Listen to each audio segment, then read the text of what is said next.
Pension విధానాన్ని అమలు చేయాలని తెలంగాణ సిపిఎస్ ఉద్యోగుల సంఘం టీజీసీపీఎస్యు రాష్ట్ర అధ్యక్షుడు లింగమొల్ల దర్శన్ గైడ్ డిమాండ్ చేశారు. సుందరయ్య విజ్ఞాన కేంద్రంలో పాత పెన్షన్ విధానం అమలు, భవిష్యత్తు కార్యాచరణపై సమావేశం నిర్వహించారు.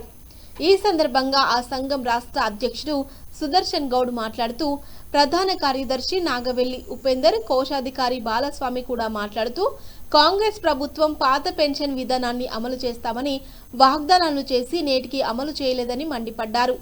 70% ప్రభుత్వ ఉద్యోగులు భద్రత లేని సిపిఎస్ విధానాన్ని వ్యతిరేకిస్తున్నారని తెలిపారు. సిపిఎస్ విధానంతో ఆర్థిక ఆరోగ్య భద్రత లేక అనేక కుటుంబాలు వీధిన పడుతున్నాయని ఆవేదన వ్యక్తం చేశారు. 2.5 లక్షల సిపిఎస్ ఉద్యోగాలు కుటుంబాల సంక్షేమం కోసం రాష్ట్ర ప్రభుత్వం పాత పెన్షన్ విధానాన్ని ప్రకటించాలని డిమాండ్ చేశారు. సమావేశంలో నాయకులు నాగన్న, ఈశ్వర్, విజయభాస్కర్ రెడ్డి, క్రాంతి, సందీప్, కృష్ణ, నరసింగరావు పాల్గొన్నారు.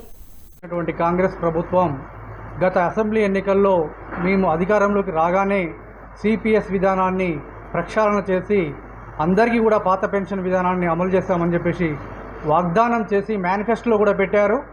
మీరు ఇచ్చిన మాట ప్రకారం, వాగ్దానం ప్రకారం 2.5 సంవత్సరాలుగా మేము Telangana contributory pension scheme employees union ఆధ్వర్యంలో, టీజీసీపీఎస్యు ఆధ్వర్యంలో అనేక దఫాలుగా గౌరవ ముఖ్యమంత్రి గారికి వినతిపత్రం ఇవ్వడం జరిగింది. అందులో భాగంగా అనేక నిరసన కార్యక్రమాలు కూడా చేపట్టాము. కానీ 2.5 సంవత్సరాలు గడిచినప్పటికీ ప్రభుత్వం ఈ విషయం పట్ల మరి నిర్లక్ష్య వైఖరి చూపించడంతో కనీసం చర్చల సందర్భంలో కూడా ప్రధాన అంశాలలో ఒకటిగా సిపిఎస్ విధానం రద్దు అనేది ఉంటుంది. కానీ చర్చల ప్రస్తావన వచ్చినప్పుడు కనీసం సిపిఎస్ విధానం మీద ప్రభుత్వ వైఖరి స్పష్టం చేయడం లేదు. నిర్లక్ష్య వైఖరి, దాటవేసే ధోరణికి రాష్ట్ర వ్యాప్తంగా ఉన్నటువంటి సిపిఎస్ ఉపాధ్యాయులందరూ కూడా తీవ్రమైన నిరసన వ్యక్తం చేస్తూ ఉన్నారు. కనీసం మీరిచ్చిన మాట ప్రకారం పాత పెన్షన్ అమలయ్యే వరకు ఉద్యోగుల సంఘం రాష్ట్ర కార్యవర్గ సమావేశాన్ని ఏర్పాటు చేయడం జరిగింది. కాంగ్రెస్ ప్రభుత్వం అధికారంలోకి వచ్చిన వెంటనే సిపిఎస్ విధానాన్ని రద్దు చేసి పాత పెన్షన్ విధానాన్ని అమలు చేస్తామని చెప్పడం జరిగింది. మేనిఫెస్టోలో పెట్టడం జరిగింది.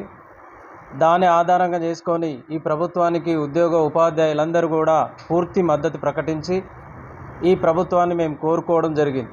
ఈరోజు అధికారంలోకి వచ్చిన వెంటనే సిపిఎస్ని పూర్తిగా మర్చిపోయి ఉద్యోగ సమస్యల్ని పక్కన పెట్టేసి ఈరోజు తాత్సారం చేస్తూ ఉంది ప్రభుత్వం. కాబట్టి ప్రభుత్వం ఒకటే ఆలోచించాలి. ఇప్పటికీ వచ్చి 3 సంవత్సరాలు అవుతున్నప్పటికీ కూడా ఇంకా కూడా ఉద్యోగుల సమస్యల పట్ల నిర్లక్ష్యం వైఖరి అనేది మంచిది కాదు. ఒకసారి ఆలోచించండి.